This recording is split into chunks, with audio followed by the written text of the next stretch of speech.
les victimes. Canonisation de Pier Giorgio Frassati et de Carlo Acutis dimanche 7 septembre en direct à Rome. L'Église accueille de nouveaux saints. Ce dimanche, les jeunes bienheureux italiens et Carlo Acutis et Pier Giorgio Frassati sont canonisés lors d'une célébration présidée par le pape Léon XIV sur la place Saint-Pierre à Rome.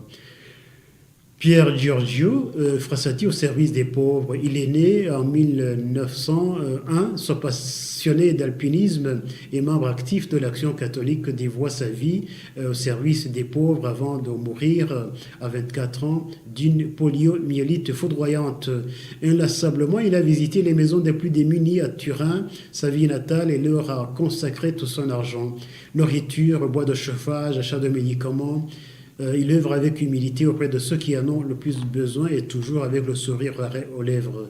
À ses obsèques, des centaines de pauvres sont présents et sa famille découvre avec stupéfaction tout le bien que Pier Giorgio faisait autour de lui. Un premier miracle obtenu par son intercession avait été reconnu dans les années 1930. Quelques années après sa mort, il a ainsi été béatifié par le pape Jean-Paul II en 1990. Un second miracle qui lui étant attribué a été reconnu en novembre 2024 après la guérison inexpliquée et sans séquelles d'un jeune Américain plongé dans le coma après une grave chute. Carlo Acutis, né en 1991 en Angleterre, Carlo Acutis est issu d'une famille italienne aisée et a grandi à Milan.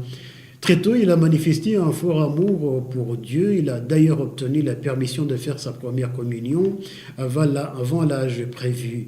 Passionné de nouvelles technologies et nourri par l'adoration et l'Eucharistie quotidienne, il a mis son talent d'informaticien au service de l'évangélisation, gérant par exemple le site internet de sa paroisse milanaise, puis lançant d'autres initiatives numériques.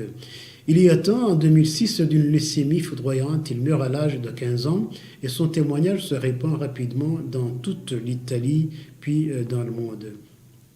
Après un premier miracle reconnu en 2020 qui avait conduit à sa béatification la même année, le Vatican a reconnu un second miracle en mai 2024. Une guérison miraculeuse d'une adolescente après une grave chute obtenue grâce à l'intercession du futur saint Carlo Acutis. Mesdames, Messieurs, je